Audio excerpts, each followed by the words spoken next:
Spent 27 years in prison, been out 8 years. How can I succeed as an ex-felon? How can I succeed as an ex-felon? I'm going to give you 3 ways I succeeded as an ex-felon. Number one, I relocated. You have a better chance when you relocate. Sometimes when you go to certain jobs, they'll do a local background check. And if that's the time, the city where you did your crimes, then it automatically gonna show up. I relocated, and a lot of jobs that I have and have had, they did local background checks. I had did nothing in the city that I relocated to. So it gave me a chance to be able to get in the door. Because once you get in the door and you show your work, you know what? You good. Even when they find out that you did do certain things or you were in prison or jail, when you get in there and you show your work and your determination, even when they find out, they'll overlook it. So I suggest relocating because you don't want to link up with familiar people, familiar places, familiar things because they can hold you back. Number two, don't despise small beginnings. And the Bible tell you that. Don't despise small beginnings. Don't think you too good to start from the bottom. Whatever job open the door and give you an opportunity, take it. Take that opportunity. Don't think you too good for a job because you know what? You never know.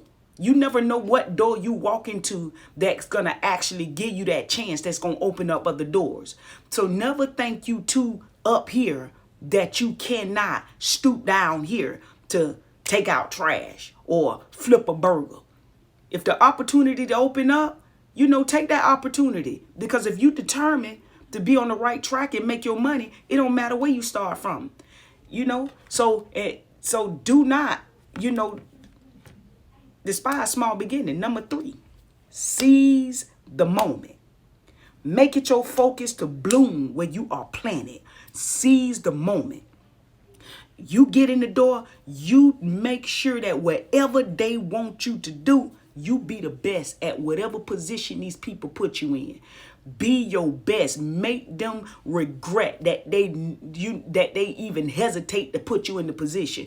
You got to prove yourself in a way like you never have before. No matter what position you in, you seize the moment. Make people be proud that they chose you. Make them know that this is the best decision I ever made. Or, make them regret that they didn't put you in the position. Like a lot of times I've made a lot of people regret you should have hired me. You should have got me for the job. But I want to tell you a story out of the Bible. 2 Kings, the 5th chapter. There was a man by the name of Naaman, and he was the captain of the host of the king of Syria. And he was a great man. And he was great with his master, and he was honorable. And, he was a mighty man of valor. He was a powerful man, but he had leprosy. And I look at this man in the Bible because it remind me of us, ex-felons. We may, our record may be our leprosy, but we're good people. We're great people. We made mistakes, but we still have good. Like I always say, there's good in every bad person and there's bad in every good person. You just have to reach in and know how to pull out the vial out of the good. But let me tell you about this man Naaman. So Naaman, somebody had told Naaman that, there's a possibility you could be healed. I know somebody that can help you with this leprosy. So Naaman, his head already big because he's a man of power and he's a honorable man and everything. So he got the big head. So Naaman came to the man, the prophet's house. He came with his horses and with his chariot, and he stood at the door of the house. Like that's supposed to mean something to Elijah. And that meant nothing to Elijah. Instead of Elijah coming out, Elijah sent a messenger to him saying, go and wash in the Jordan 7 times, and thy flesh shall come again unto thee, and thou shalt be clean. Naaman wasn't with all that.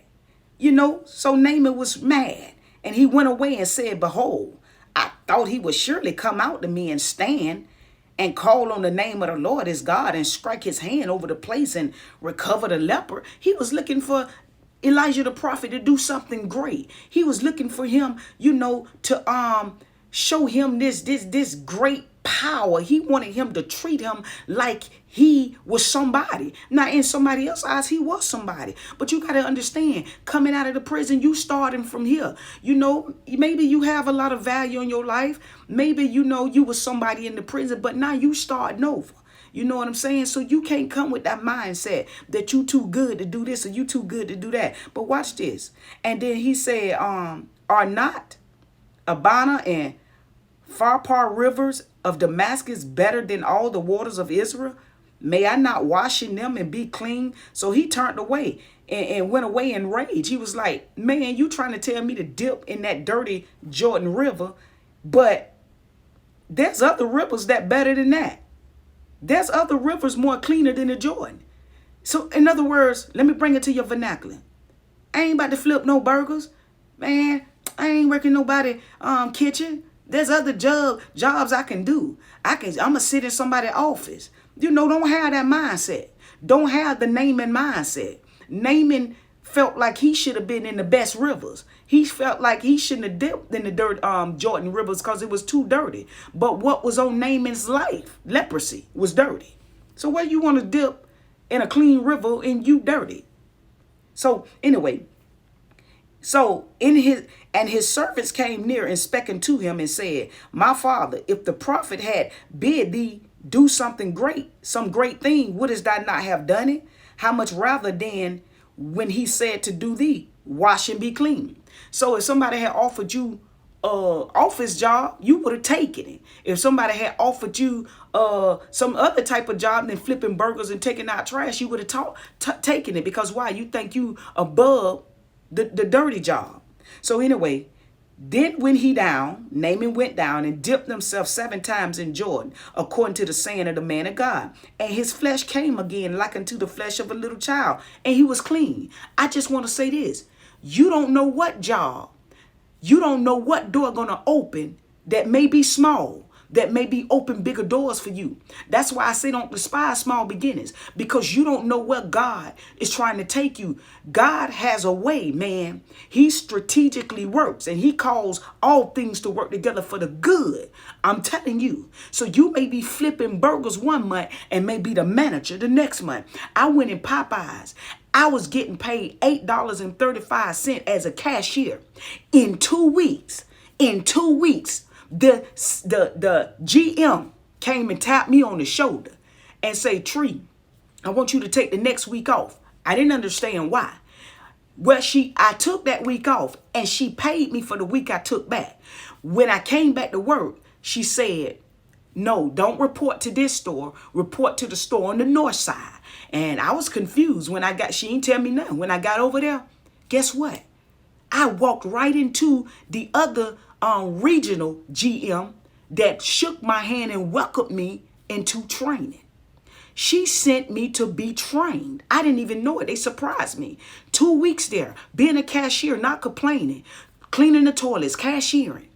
2 weeks, I became the top manager. Went through that training for 90 days and came out and ran the whole store. One level beneath my GM. Y'all be blessed now, you hear?